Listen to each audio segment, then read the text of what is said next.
जय हिंद साथियों, आप सभी को वेलकम है आपके अपने यूट्यूब चैनल या क्लासेज में। दोस्तों, मैं नीतीश कुमार। हम सब तो यहाँ पर एक पोस्ट डाले थे कि क्लास 10th के केमिस्ट्री चैप्टर नंबर 2 अम्ल भस्म और लवण के बाद दोस्तों आपको मैथ में कौन सा चैप्टर पढ़ना है, जिसमें ऑप्शन दिया गया था एपी, त्रिकोणमिति, द्विघात समीकरण और क्षेत्रमिति। तो बहुत सारे बच्चों का जो जवाब रहा है वो रहा है द्विघात समीकरण के बारे में। ठीक है कि द्विघात समीकरण को सर पढ़ाइए आप।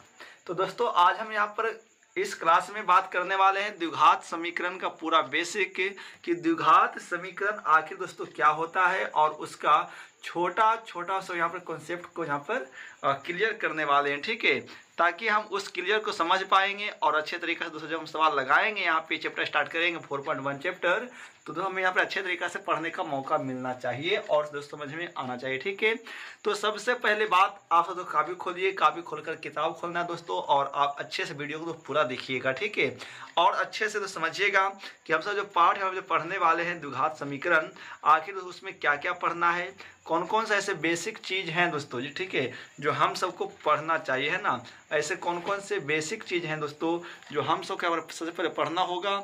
ठीक है, अन्यथा हम सब इस चीज़ को समझ नहीं पाएंगे। ठीक ना, तो आइए से हम दोस्तों शुरू करते हैं और देखते हैं हमारा कि इधर ये द्विघात समीकरण दोस्तों आखिर क्या होता है उसके बारे में बात करेंगे। ठीक है ना, द्विघात समीकरण क्या होता है हम सब दोस्तों उसके बारे में बात करेंगे। यहाँ पे सबसे पहले हम सब यहाँ पर क्या सीखने वाले हैं, हम तो सब सीखने वाले हैं दोस्तों कि द्विघात समीकरण क्या होता है।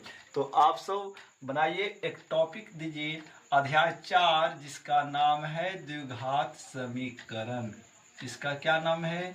जिसका नाम है द्विघात समीकरण। ठीक ना, ये हम सबको एक नया अध्याय यहाँ पे आज स्टार्ट करेंगे मैथ में, जिसका नाम है द्विघात समीकरण। जिसका नाम क्या है जी? तो जिसका नाम है द्विघात समीकरण। ठीक है ना, जिसका नाम है द्विघात समीकरण। तो द्विघात समीकरण क्या है, हम इसके बारे में सबसे पहले आज हम यहाँ पर दोस्तों चर्चा करने वाले हैं आज के क्लास में। तो जितने भी बच्चे एक बार क्लास 10th में पढ़ रहे हैं, आप सब फटाफट जुड़िए और अच्छे से दूसरे पर शेयर क्लास को करना है। ठीक है, तो एक बात हमें बताइए आप, द्विघात समीकरण और एक नाम और सुने होंगी कि द्विघात बहुपद। ठीक है ना, तो हम सबसे पहले बहुत सारे बच्चों का ये दोस्तों यहाँ पे ये सस्पेंस रहता है कि सर ये द्विघात बहुपद और ये द्विघात समीकरण में क्या आखिर अंतर है ना जी।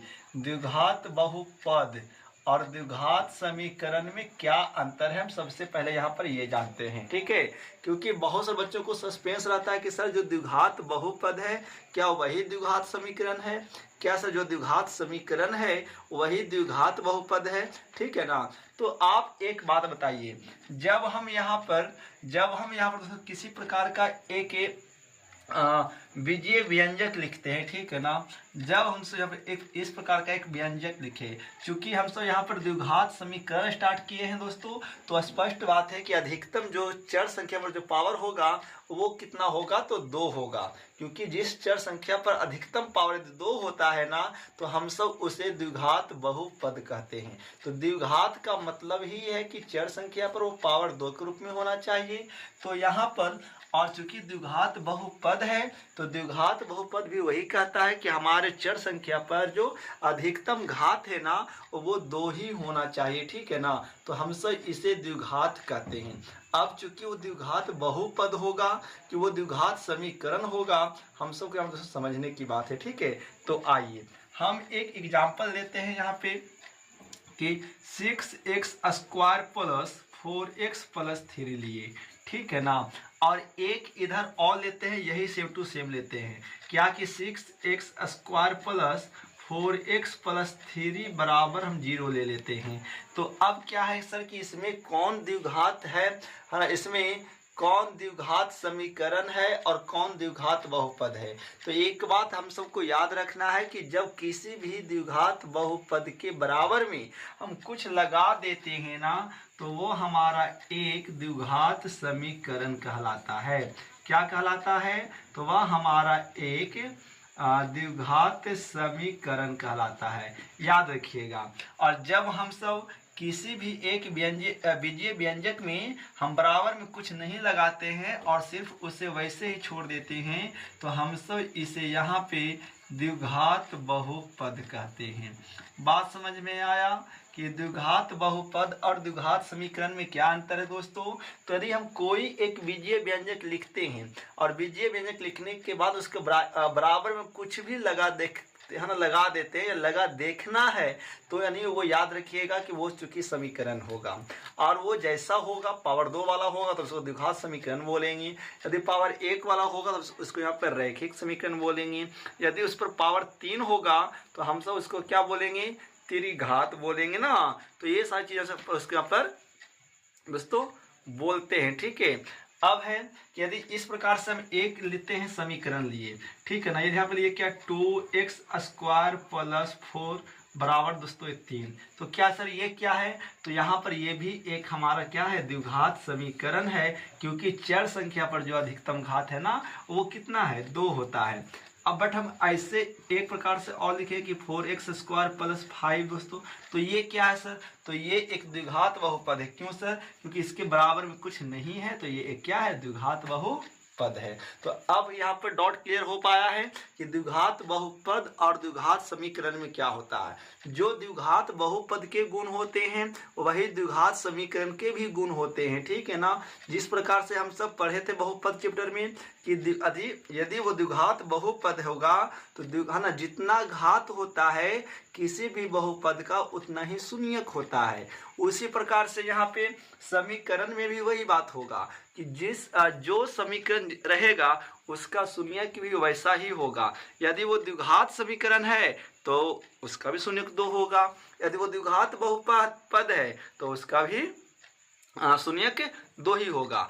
एक बात और याद रखिएगा, जब हम किसी भी द्विघात बहुपद को बनाते हैं और बनाने के बाद जो भी चर संख्या का मान 2 आता है, इस प्रकार से है ना, जो भी 2 दोस्तों मान आता है, तो यदि द्विघात बहुपद को बनाते हैं और उसका यदि जो 2 आंसर आता है तो उसको बोलेंगे शून्यक। क्या बोलेंगे, शून्यक। और जब हम द्विघात समीकरण को बनाते हैं और चूंकि यहाँ पर x के रूप में है ये समीकरण, तो यदि जो भी x का 2 मान आएगा तो इसके मान को हम सब बोलेंगे मूल। क्या बोलेंगे, मूल।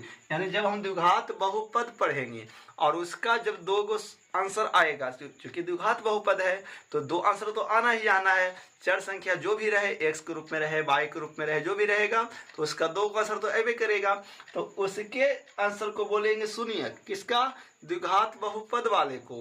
लेकिन जब हम द्विघात समीकरण वाले को बनाएंगे और उसका जो 2 आंसर आएगा हम उसके आंसर को बोलेंगे मूल। यहाँ तक समझ में आया कि द्विघात समीकरण और द्विघात बहुपद में क्या अंतर है, किसके आंसर को शून्यक बोलेंगे और किसके आंसर को दोस्तों मूल बोलेंगे, ठीक है ना। तो ये हम सबको यहाँ पे एक चीज समझ में आ गया कि द्विघात बहुपद और द्विघात समीकरण क्या होता है, ठीक है ना जी। अब है कि चूंकि हम सब यहाँ पर द्विघात समीकरण ही पढ़ रहे हैं तो हमारा टॉपिक यहाँ पे द्विघात समीकरण ही होना चाहिए, ठीक है ना। तो चलिए, तो आप सब यहाँ पर बनाइए द्विघात समीकरण। तो द्विघात समीकरण की बात करा जाए, यहाँ पे दोस्तों छोटी छोटी बातें ध्यान देना है कि द्विघात समीकरण की बात क्या होगा सर। तो द्विघात समीकरण में चलिए एग्जाम्पल की बात करते हैं कि द्विघात समीकरण का जो विस्तारित रूप होगा ना बाबू, वो इस प्रकार से होगा, ax square bx plus c बराबर दोस्तों यहाँ पर 0 होगा। इस प्रकार से होगा किसका रूप, तो इस प्रकार से होगा यहाँ पे द्विघात समीकरण का विस्तारित रूप होगा, ठीक है ना। अब यहाँ पर आप देखिए कि यहाँ पे जो द्विघात समीकरण के रूप में ये ax square plus bx plus c है, तो सर ये a क्या होता है, b क्या होता है और c क्या होता है, ठीक है। तो यदि यहाँ पर द्विघात समीकरण का जो चर है वो x के रूप में है, तो x के में दोस्तों है ना, जो भी उसके चर संख्या में जो भी संख्या से गुना करते हैं ना, हम उस संख्या को ही a, b और c बोलते हैं, ठीक है। बट a का मान अलग होता है, b का मान अलग होता है और c का मान दोस्तों अलग होता है। कैसे, हम एक एग्जाम्पल की बात करें यहाँ पे। चलिए हम एक यहाँ पे एग्जाम्पल की बात करें कि यहाँ पर एक द्विघात समीकरण लेते हैं। जैसे हमने लिया क्या कि 2x square plus 4x plus 3 लिया बराबर 0 लिया, अब हमें यहाँ पर a का मान पता करना हो, अब यहाँ पर b का मान पता करना हो, अब यहाँ पे c का मान पता करना हो, तो हम कैसे a और b और c का मान पता करते हैं बाबू। ठीक है, तो याद रखिएगा, जो एक्स स्क्वायर में जो संख्या से गुना रहेगा बाबू, हम सब उसको a बोलेंगे, हम सब उसको क्या बोलेंगे बाबू, a बोलेंगे। और जो x के साथ गुना रहेगा ना बाबू, हम सब उसको यहाँ पर क्या बोलेंगे, तो हम सब उसको पर b बोलेंगे। और जो बिना x और y के रहे, जो केवल संख्या रहेगा ना बाबू, हम सब उसको यहाँ पे क्या बोलेंगे, c बोलेंगे। तो जब यहाँ पर बात करें कि 2x square plus 4x plus 3 में a b c कौन है, तो यहाँ पे a का मान 2 हो जाएगा, b का मान दोस्तों 4 हो जाएगा, और c का मान यहाँ पे कितना हो जाएगा, ये 3 हो जाएगा। बात समझ में आया कि a b c क्या होता है, तो सच मानिए ना, तो ये चर संख्या का गुणांक होता है, मतलब कोफिशिएंट होता है। ठीक है, कोफिशिएंट किसको बोलेंगे बाबू, तो जो संख्या चर संख्या के साथ में रहता है ना, वो सभी संख्याएं a b और c कहलाती है। हम सब उसी को यहाँ पे गुणांक कहते हैं, हम सब इसको यहाँ पे कोफिशिएंट कहते हैं। बात समझ में आ रहा है कि सर कोफिशिएंट और क्या होता है ना, कोफिशिएंट क्या होता है, तो ये सारी बातें हम सब यहाँ पे समझ में दोस्तों आना चाहिए। ठीक है,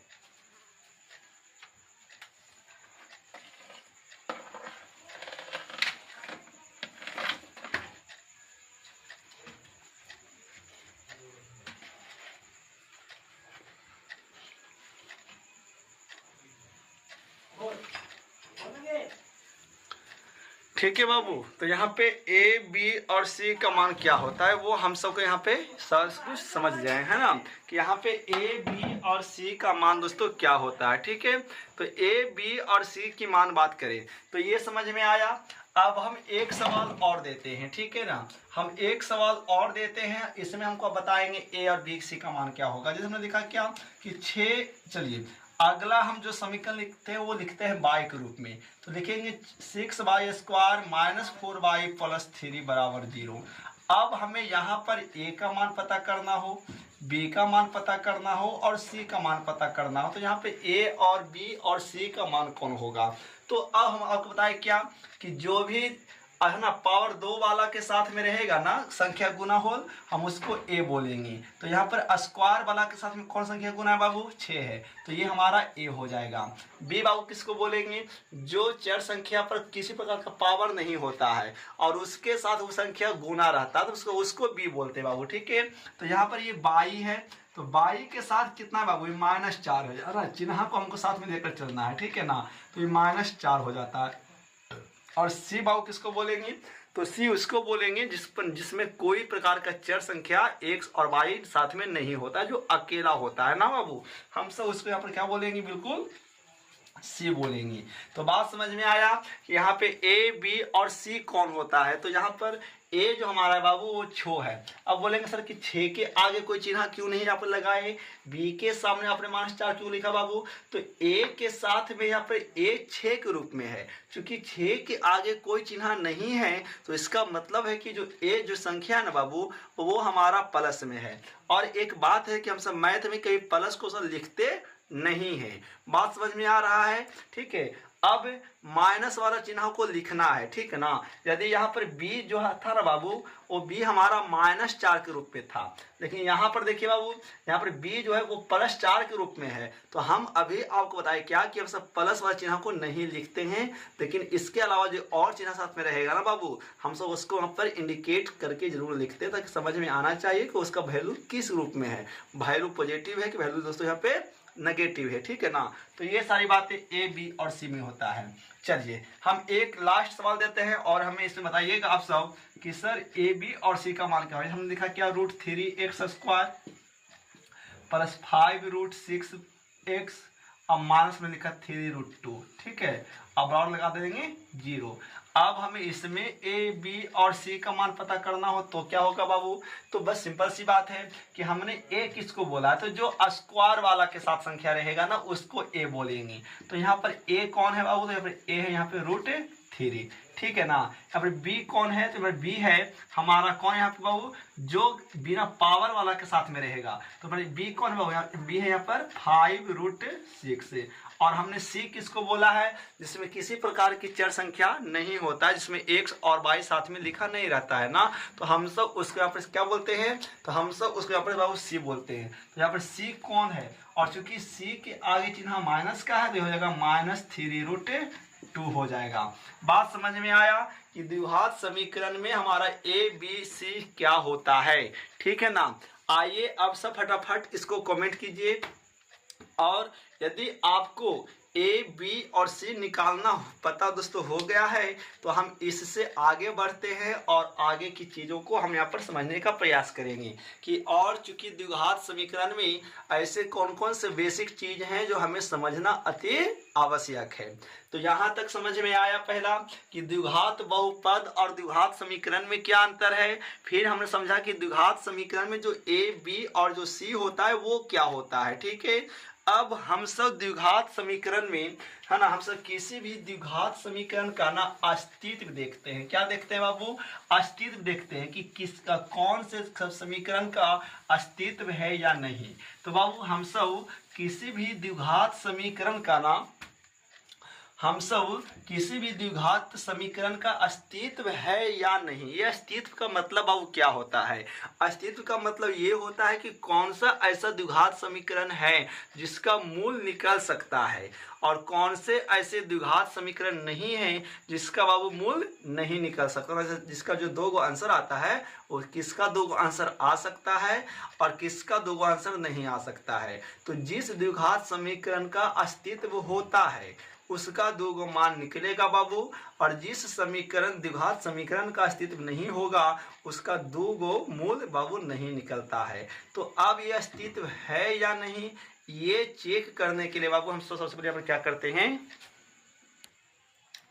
तो हम यहाँ पर बात क्या कर रहे हैं बाबू, हम यहाँ बात कर रहे हैं कि यदि किसी भी द्विघात समीकरण का अस्तित्व देखना हो, है ना, कि कौन से द्विघात समीकरण का अस्तित्व है या किसका अस्तित्व बाबू नहीं है, तो अस्तित्व को देखने के लिए हम सब एक फार्मूला का इस्तेमाल करते हैं बाबू, ठीक है ना, जिसे हम सब विवेचक या जिसे हम सब विवेकतर भी कहते हैं। क्या कहते हैं, हमें किसी भी द्विघात समीकरण का अस्तित्व देखना हो कि उसका अस्तित्व है या नहीं, ये देखने के लिए बाबू हम सब क्या करते हैं कि द्विघात समीकरण का विवेचक निकालते हैं, या जिसे हम सब यहाँ पर विवेकतर भी कहते हैं। तो विवेचक कैसे निकलता है बाबू, है ना, तो आइए सीखते हैं। तो किसी भी द्विघात समीकरण का अस्तित्व देखने के लिए अस्तित्व है कि नहीं, हम सब उसका पता बाबू क्या करते हैं, तो हम सब उसका पता करने के लिए हम सब यहाँ पर विवेचक का इस्तेमाल करते हैं। विवेचक या बाबू इसी को हम सब विवेकतर कहते हैं, ठीक है ना, जिसे हम सब बाबू शॉर्ट में क्या करते हैं, कैपिटल डी से सूचित करते हैं। क्या करते हैं बाबू,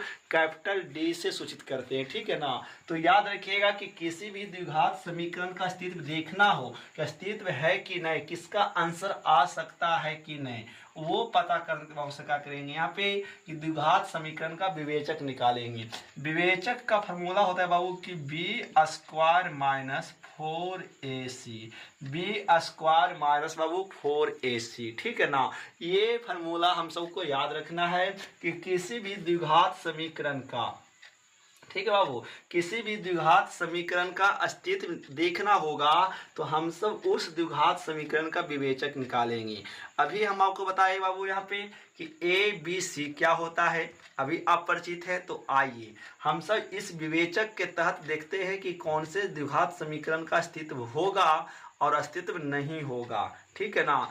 कौन सी स्थिति में द्विघात समीकरण का अस्तित्व होगा और कौन से स्थिति में बाबू द्विघात समीकरण का अस्तित्व नहीं होगा। और एक बात याद रखिएगा बाबू कि जब द्विघात समीकरण का अस्तित्व होगा तो उसका दो गो मूल निकलेगा, है ना, मतलब उसका दो गो जो आंसर आता है x या y का वो दो गो आएगा, और जब अस्तित्व भी नहीं होगा तो उसका मूल नहीं निकलने वाला है, ठीक है ना। तो अब है कि मूल निकलेगा कैसे, अब अस्तित्व निकलेगा कैसे, तो अस्तित्व निकलेगा कब, जब हम यहाँ पर क्या करेंगे डी निकालेंगे। तो अब है क्या पे कि एक हम सवाल देते हैं, ठीक ना, जैसे हमने सवाल दिया क्या कि 6x² है ना जी, 6x² प्लस हमने दिया कि 8x, अब प्लस हमने लिख दिया 3 = 0। अब ये एक सवाल है, अब हमें ये पता करना है कि ये द्विघात समीकरण का अस्तित्व है कि नहीं, यानी सर इस द्विघात समीकरण का आंसर आवेगा कि नहीं आवेगा।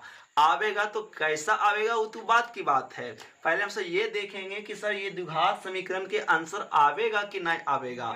यही देखने के लिए ना बाबू हम सब क्या करते हैं यहाँ पे कि द्विघात समीकरण का विवेचक को निकालते हैं। तो अभी आपको पता यहाँ पर हो गया कि विवेचक निकालने के लिए हम सबको यहाँ पर ए और बी और सी पहले पता करना होगा बाबू, है ना। तो यहाँ पर ए कौन है तो बाबू यहाँ पर ए है बाबू, यहाँ पर आपको पता हो गया कि 6 हो गया। और यहाँ पर बी कौन है बाबू, यहाँ पर बी हो गया हमारा 8 है। और सी कौन है बाबू, यहाँ पर सी हमारा है ये 3।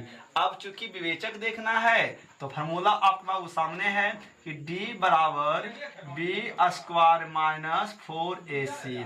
तो d बराबर बाबू b कौन है तो b हमारा 8 है बाबू, तो 8 का स्क्वायर करेंगे माइनस 4ac, तो 4 गुना, और चूंकि ac बाबू गुना में रहेगा तो a का मान 6 हो जाएगा बाबू, और c का मान यहाँ पे ये 3 हो जाएगा, ठीक है ना। तो d बराबर 8 का बाबू स्क्वायर कितना बाबू, तो 8 का स्क्वायर 64 होगा, और यहाँ पे करेंगे गुना तो 6 चौके 24, और 24 बाबू होता है यहाँ पर 72, ठीक है ना। अब यहाँ पर घटकर कितना आएगा बाबू, तो यहाँ पर घटकर आएगा कि 7 2 12 10 2 12 4 जाएगा, यहाँ 8 बचेगा बाबू, यहाँ पर ये हमारा हो जाएगा। और ये घट करके ना ये कितना में आएगा -8 के रूप में आएगा बाबू, ठीक है ना। तो हम ये कह सकते हैं कि जब d का मान माइनस में आता है, जब नेगेटिव आता है, तो हम ये कह सकते हैं क्या कि इस द्विघात समीकरण का, है ना, जो दो मूल आएगा वो नहीं आ सकता है, ठीक ना। इसका दो मूल नहीं आएगा, मतलब इसका आंसर x के रूप में जो दो आंसर आता है बाबू वो नहीं आ पाएगा, ठीक है ना। अब है कि सर कब आ सकता है और कब आ नहीं सकता है। तो आइए एक बात समझते हैं बाबू कि जब d का मान 0 के बराबर आ जाए, जब बाबू d का मान क्या आ जाए 0 के बराबर आ जाएगा, तो किसी भी द्विघात समीकरण का अस्तित्व होगा, और जब उसका अस्तित्व होगा ना तो उसका उसका दो मूल भी निकलेगा। जब d का मान बाबू, जब d का मान 0 से भी बड़ा होगा तो भी उसका बाबू क्या होगा, उसका दुगो मूल निकलेगा। लेकिन बाबू जब d का मान बाबू 0 से छोटा हो जाएगा ना बाबू, तो इसका मतलब है कि उसका अस्तित्व नहीं होगा और उसका मूल दोगो नहीं निकलने वाला है। जैसे अभी हमसे यहाँ पर इसका d निकाले, यानी हम इसका अस्तित्व चेक किए कि इसका अस्तित्व है कि नहीं, तो यहाँ पर इसका अस्तित्व कुछ में आ गया -8 में आ गया। इसका मतलब है कि इस द्विघात समीकरण का अस्तित्व नहीं होगा, इसका दो मूल नहीं होने वाला है। क्यों, क्योंकि अब d का मान जो है वो क्या 0 से छोटा है।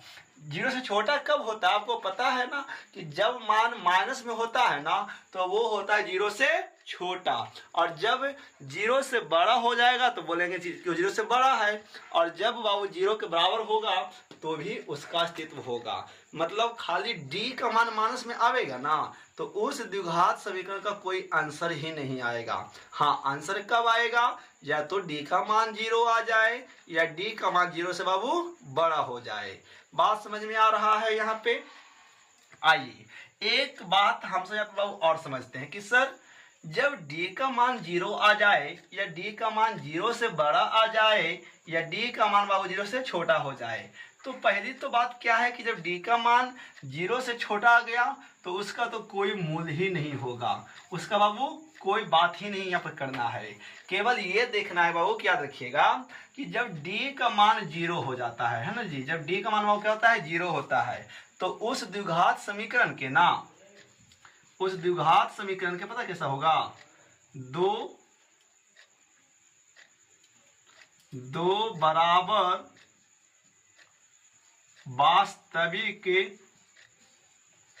वास्तविक मूल होगा। कैसा होगा बाबू, दो बराबर और वास्तविक मूल होगा। ये वास्तविक का मतलब क्या है बाबू, कि वास्तविक मतलब है कि उसका आंसर बिल्कुल सही में आने वाला है, कुछ भी आएगा तो आएगा, बट कैसा आएगा तो वो हाँ सर दो बराबर आएगा। जैसे बाबू यहाँ पे एक समीकरण का हमने निकाला x का मान, है ना, तो यदि x का मान बाबू x का पहला मान 1 आया है ना, तो दूसरा का मान भी इसका कितना आएगा बाबू, एक ही आएगा। तो इसको ही बोलेंगे क्या कि दो बराबर और वास्तविक मूल हैं। क्योंकि दो बराबर और वास्तविक मूल कब होगा, जब किसी द्विघात समीकरण का अस्तित्व जीरो होगा, मतलब उसका विवेचक जीरो होगा ना, तो हम ये कहेंगे कि उसका द्विघात समीकरण का जो ही दो मूल आने वाला है वो दोनों मूल एक समान होंगे। यदि 4 है तो 4 ही आएगा, 5 है तो 5 ही आएगा। क्योंकि द्विघात समीकरण है तो उसका दो आंसर आएगा बाबू, तो दोनों आंसर एक समान होंगे। अब एक बात और याद रखिएगा कि जब d का मान 0 से बड़ा होगा, जब d का मान बाबू 0 से क्या होगा, बड़ा होगा, तो दो वास्तविक लेकिन असमान मूल होगा। क्या होगा बाबू, दो वास्तविक असमान मूल होगा। यानी जब d का मान 0 से बड़ा आ जाएगा, 1 2 3 4 5 6 7 कुछ भी आ जाएगा, है ना, तो उस स्थिति में भी द्विघात समीकरण का मूल आएगा, आंसर आएगा, लेकिन दोनों अलग अलग आएगा। यानी एक मान 4 आया है तो एक मान 3 आ सकता है, एक मान बाबू 8 आया है तो एक मान 2 आ सकता है, मतलब दोनों अलग अलग आएंगे। लेकिन जब d का मान 0 से छोटा हो जाएगा तो कोई वास्तविक मूल्य नहीं होगा, है ना, दो कोई वास्तविक मूल्य नहीं होंगे, है ना, उसका कोई बाबू आंसर ही नहीं आने वाला है। तो ये सारी बातें जो थी ना बाबू, यहाँ पे द्विघात समीकरण का पूरा ही हमारा ये क्या एक बेसिक है, हमें द्विघात समीकरण के बारे में यहाँ पे जाना है, ठीक है ना। अब कल से हमें क्या करेंगे, हम सब यहाँ पे कल से अब समीकरण है ना चैप्टर वाइज स्टार्ट करेंगे, सवाल को लगाने का प्रयास करेंगे। तो आशा करते हैं कि आज का ये क्लास सबसे सुपर डुपर रहा है हमारा ये वास्तविक क्लास बाबू। इसके द्विघात समीकरण के वास्तविक क्लास क्या होता है, हमने यहाँ पे दोस्तों तमाम बातों को जाना और समझा। आशा करते हैं कि ये आपको बहुत दोस्तों मजा आया होगा पढ़ने में और अच्छा भी लगा होगा। तो आशा करते हैं कि आप इसी प्रकार से मैथ को पढ़ते रहना है। हम सब दोस्तों मिलते हैं कल के क्लास में, तब तक नमस्कार, जय हिंद, वंदे मातरम।